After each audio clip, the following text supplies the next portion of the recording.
लगता है पाकिस्तान ऑपरेशन सिंदूर की पराजय भूल चुका है और एक बार फिर वो सीमा पार से नापाक साजिश रच रहा है, क्योंकि पश्चिमी कमान के GOC lieutenant general Manoj Katiyar ने फिर पहलगाम जैसे आतंकी हमले की आशंका जाहिर की है।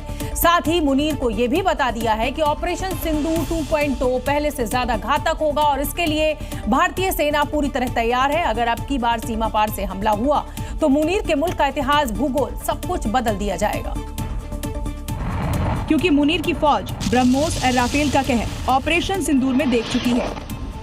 मुरीद के से लेकर बहावलपुर तक जो तबाही मची थी उसे शहबाज भूले नहीं होंगे। ऐसे में पहलगाम जैसी कायराना हरकत उन्हें भारी पड़ सकती है। वो फिर कोशिश करेगा हम पर हमला करने की, और उसमें ना हिम्मत है ना साहस है सामने से आकर लड़ने की, तो फिर वो पहलगाम की तरह कोई और आतंकी हमला करने का प्रयास करेगा। जब सीज फायर हुआ था, युद्ध विराम हुआ था, तो अभी आप ये मान के चलिए हम उसके आगे की कार्रवाई करेंगे, यानी कि अभी और कुछ हम आगे बढ़ के करेंगे जो पिछली बार हुआ था उससे भी ज्यादा होगा। Operation Sindoor 2 can be more deadlier. Yes, you are very right, it has to be more deadlier. मतलब साफ है, मुनीर ने इस बार नापाक हरकत की जरूरत की तो पाकिस्तान नक्शे से साफ हो जाएगा।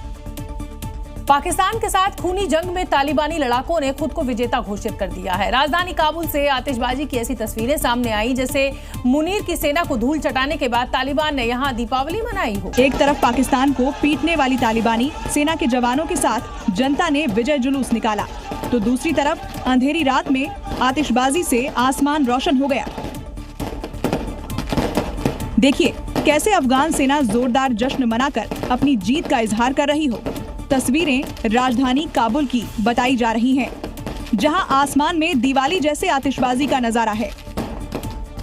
वहीं लोगों ने सेना के जवानों को कंधों पर बिठाकर विजय जुलूस निकाला। बुजुर्ग के जश्न की ये तस्वीरें देखिए। 9 अक्टूबर को अफगानिस्तान की राजधानी काबुल में टीटीपी के ठिकानों पर हवाई हमले हुए थे। तालिबान का दावा था कि ये हमले पाकिस्तान ने किए थे।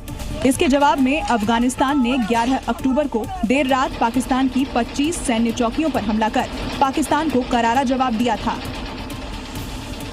पाकिस्तान के प्रधानमंत्री शहबाज शरीफ जहां जाते हैं ट्रंप की चापलूसी का मौका वो बिल्कुल नहीं छोड़ते, और ऐसा ही एक बार फिर हुआ है जब शहबाज शरीफ ने खुलेआम ट्रंप की चमचागिरी शुरू कर दी।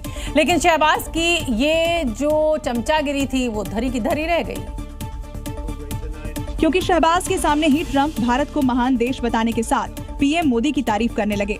ट्रंप जब भारत की तारीफों में कसीदे पढ़ रहे थे तब शहबाज उनके पीछे ही खड़े थे। ट्रंप को शांति के लिए नोबेल तो नहीं मिला, लेकिन शहबाज की नजर में ट्रंप ही सबसे बड़े शांति दूत है। ट्रंप को शहबाज शांति का साधक बता रहे हैं, उन्हें सैल्यूट कर रहे हैं। लेकिन शहबाज की ये नौटंकी देखकर वहाँ खड़ी इटली की पीएम मेलोनी अपनी हंसी नहीं रोक पाई। दरअसल मौका तो गाजा में अमन बहाली का था। स्टेज सजा था मिस्र के शहर शर्म अल शेख में, लेकिन शहबाज ने इसे भी चमचागिरी का मंच बना दिया। मिस्र के शर्म अल शेख रिसोर्ट में गाजा युद्ध को खत्म करने के लिए एक अंतर्राष्ट्रीय शांति सम्मेलन आयोजित किया गया, लेकिन इस सम्मेलन में कुछ ऐसा हुआ जिसकी चर्चा अब दुनिया भर में हो रही है। सम्मेलन में आई इटली की प्रधानमंत्री जॉर्जिया मेलोनी से तुर्की के राष्ट्रपति एर्दोआन ने मजाक में कहा कि अब आपको स्मोकिंग छोड़ देनी चाहिए। फिर क्या, जॉर्जिया मेलोनी ने भी मुस्कुराकर एर्दोआन की बात का जवाब दिया। इस दौरान फ्रांस के राष्ट्रपति मैक्रो भी वहां पर मौजूद थे। उन्होंने भी चुटकी ली और कहा कि ये असंभव है।